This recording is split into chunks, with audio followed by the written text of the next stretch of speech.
Screen पर मैं ये दिखाना चाहती हूं, मेजर गौरव आर्या, ये दिखाया आज जो कल का हमारे देश पर काउंटर स्ट्राइक हुआ था ड्रोन्स का, उसकी ये विजुअल, ये ग्राफिक्स दिखाए हैं जिसमें ये सीधा नजर आ रहा है कि सिविलियन प्लेन्स उड़ रहे हैं, सिविलियन प्लेन्स के साथ पाकिस्तानी एयरफोर्स के प्लेन्स।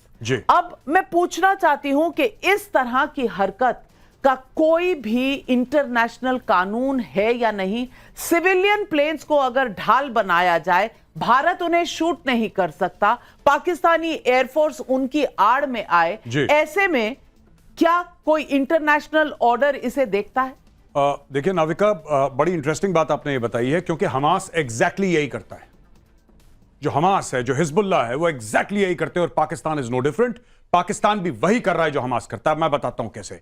हमास जब रॉकेट फायर करता है तो हमास ये यकीन करता है कि रॉकेट वो बच्चों के स्कूल से फायर करे, शॉपिंग मॉल और अस्पताल से फायर करे, कि जब जवाबी कार्रवाई हो तो बच्चे मरे और दुनिया को यह दिखाया जाए कि साहब देखिए बच्चे मर गए। ये जो आप दिखा रहे हैं मुझे सामने, ये कर्नल कुरैशी है और वो जो दिखा रही है कर्नल कुरैशी, वो एग्जैक्टली यही दिखा रही हैं कि पाकिस्तान के फाइटर प्लेन उनके सिविलियन एयरक्राफ्ट के बगल में हैं और अगर भारत उनके फाइटर प्लेन, जी बिल्कुल, यहाँ देखिए, यहाँ देखिए, तीन ऐसे जहाज हैं जो सिविलियन जहाज।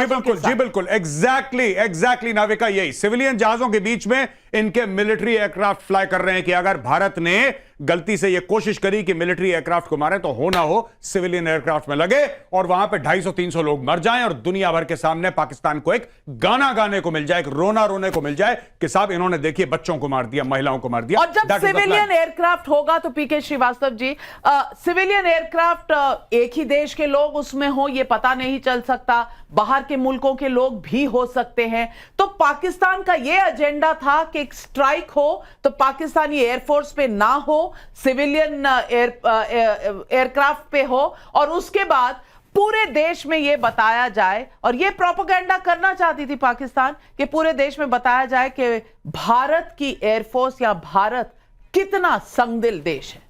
नाविका जी, आपने बिल्कुल सही डिकोड किया। फ्लाइट 24 का जो चार्ट है उसको, कॉम्बैट एयरक्राफ्ट और सिविलियन एयरक्राफ्ट का एक साथ जाना कभी नहीं होना चाहिए किसी भी प्रोफेशनल एयरफोर्स के लिए। अगर आप वहां कोई कॉम्बैट एक्टिविटी करते हैं, वो आपका अपना एयर स्पेस है, उसको नोटिस टू एयरमैन दे करके आपको बंद करना है।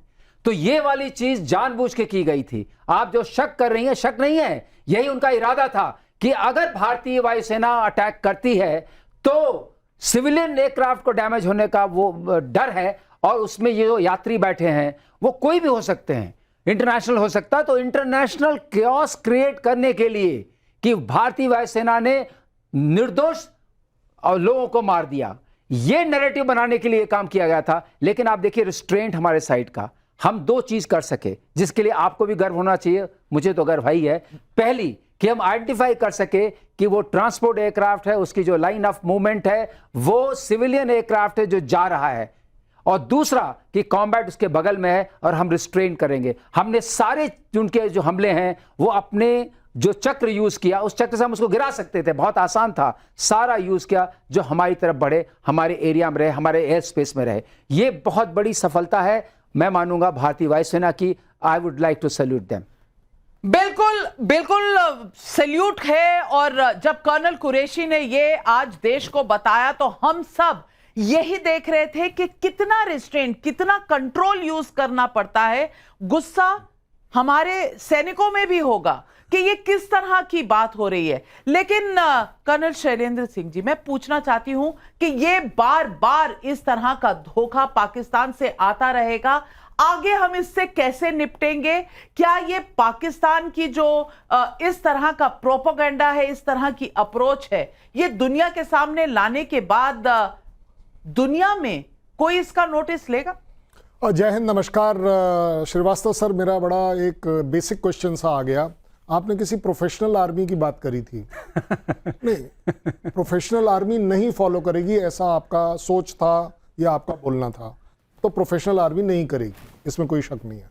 So let us not give credit कि वो एक प्रोफेशनल आर्मी है। ज़्यादा बड़ी बात यह है कि जो आपने सवाल पूछा है, ऐसा नहीं करना चाहिए, पूरी दुनिया को दिख रहा है। मैं आपको क्लैरिटी से बोल रहा हूं, दुनिया इसका संज्ञान नहीं लेगी।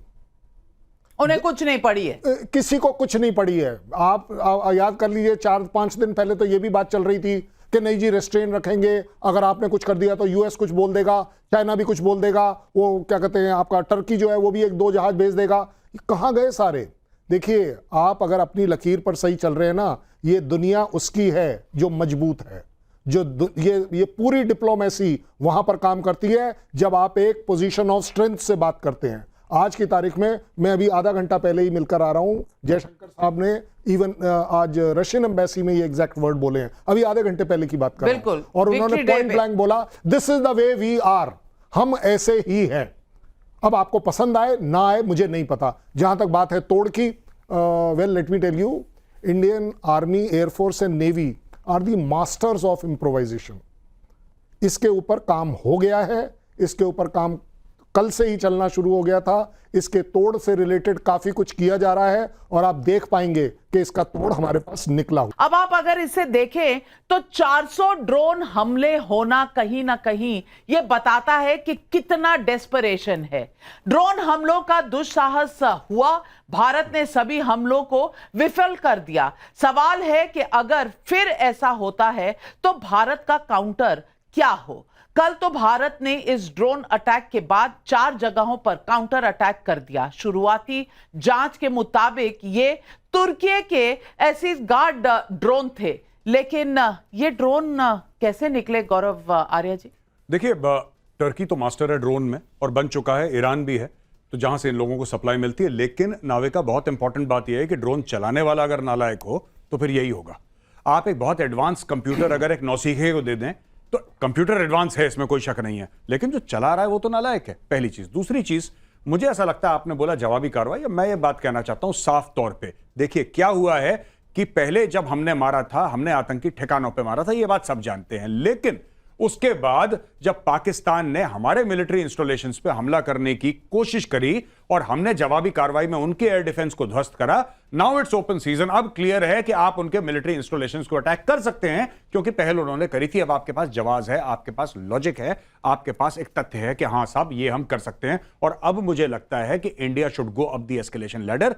और बहुत जरूरी एक बात मैं आपको बताता हूं, जब तक आप उनको जमीन का नुकसान नहीं करेंगे वो कभी बाज नहीं आने वाले। नाविका, जमीन हमारी है पीओके की, गिलगिट बाल्टिस्तान हमारा है, लेकिन you have to get boots on ground, tell people.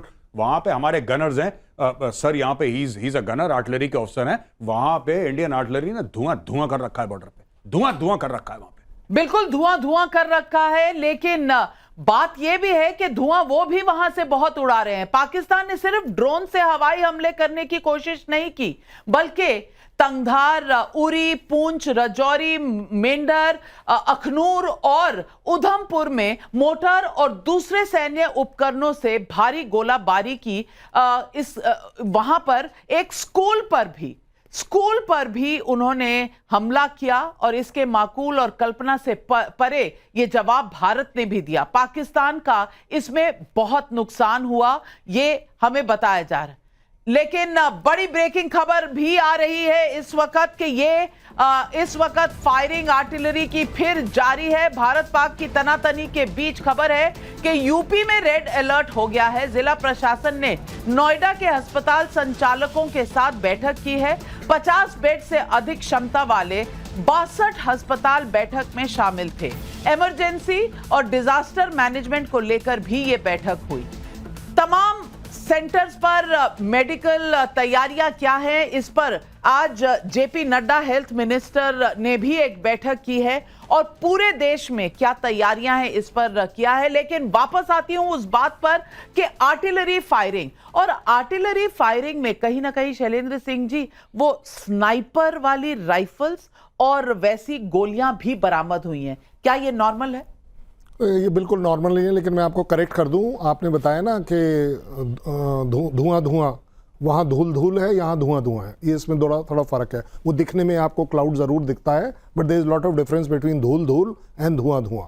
जहाँ तक बात है आर्टिलरी की, मैं आपको एक लिखित गारंटी और चैलेंज कर सकता हूँ किसी भी को कि आप इन दो चीज़ों को कंपेयर नहीं कर पाएंगे, क्योंकि ये ऑफिशियल रिकॉर्ड है पाकिस्तान का कि उसके पास उतनी आर्टिलरी नहीं है, पहली बात। दूसरी बात, जितनी मर्जी आए वो फायर कर ले, उसको आज नहीं तो कल उसके वो एमिनेशन कम पड़ने वाले हैं। क्यों? क्योंकि उसका अपना एक्नॉलेजमेंट है ऑफिशियल कि उसने काफी अपनी आर्टिलरी के 155 के जो शेल है वो बाहर बेचे हैं। बड़ी खबर इस वक्त पूरे जम्मू में ब्लैकआउट, पूरे जैसलमेर में ब्लैकआउट, लोगों को सतर्क रहने के लिए कहा गया है।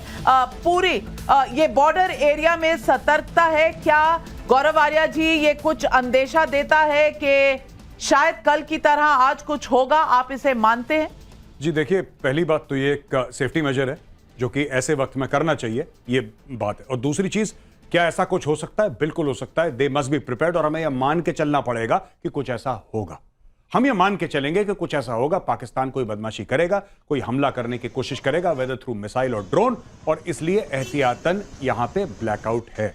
तो नाविका, एक तो ये हमने ब्लैकआउट कर दिया। दूसरी चीज ना, आपने बात करी थी अभी कि अभी तक तो हम इन अ वेरी मेजर्ड वे हम लोग रिटेलिएट कर रहे थे, लेकिन भारत के पास ऐसे ऐसे हथियार हैं, ऐसे ऐसे प्लेटफॉर्म्स हैं कि अगर भारत चाहे to go up the escalation ladder जिसको कहते हैं, पाकिस्तान ने ऐसे हथियारों का नाम ना विकिपीडिया में पढ़ा भी नहीं। We have such fantastic weapons कि ये दिल गेट लॉस्ट। अभी जैसे कल ही मैंने एग्जांपल दिया था कि अभी पाकिस्तान कह रहा है 155 मीडियम की गन्स।